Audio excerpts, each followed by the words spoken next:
Navigating the complexities of gratitude in the turmoil of 2023. Gratitude in a tumultuous year.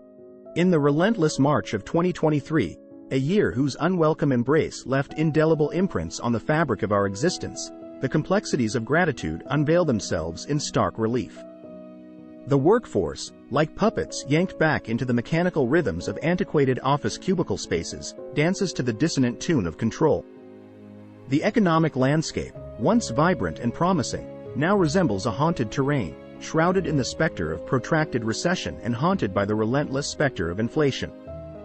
As we navigate this unforgiving terrain, it becomes imperative to explore the multifaceted nature of giving thanks amid the tumultuous backdrop of a profoundly challenging year.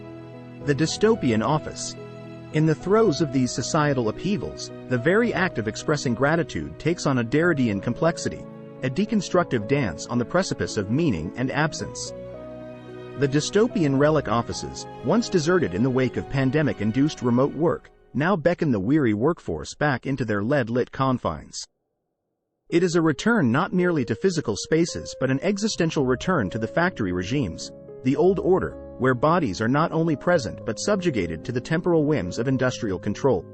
The year of an eerie and dystopian scenario, where the workforce is reluctantly drawn into decayed cubicles, each encapsulated in an atmosphere of deterioration.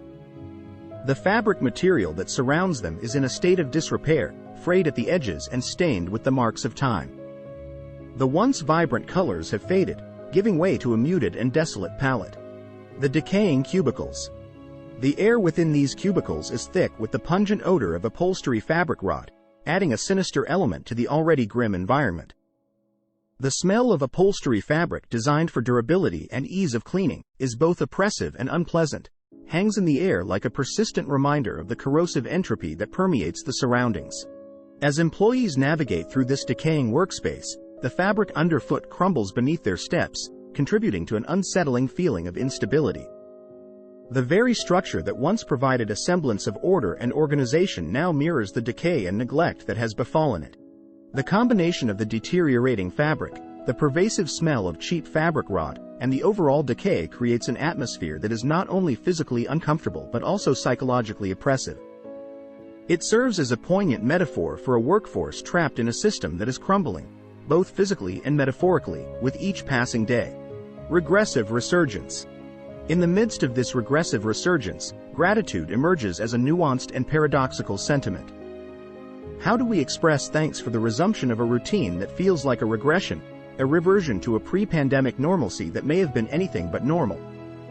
The act of giving thanks becomes a deconstruction of societal expectations, a dismantling of the assumed narratives that underpin expressions of gratitude. It is an acknowledgement of the complexity inherent in appreciating the familiar, even when the familiar is entangled with the machinery of control. Gratitude in the time of economic turmoil. The economy, once a thriving ecosystem, now grapples with the tendrils of recession and inflation.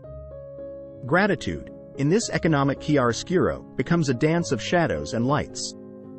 It is a recognition of the mutual systems of support that have emerged organically in response to the economic quagmire.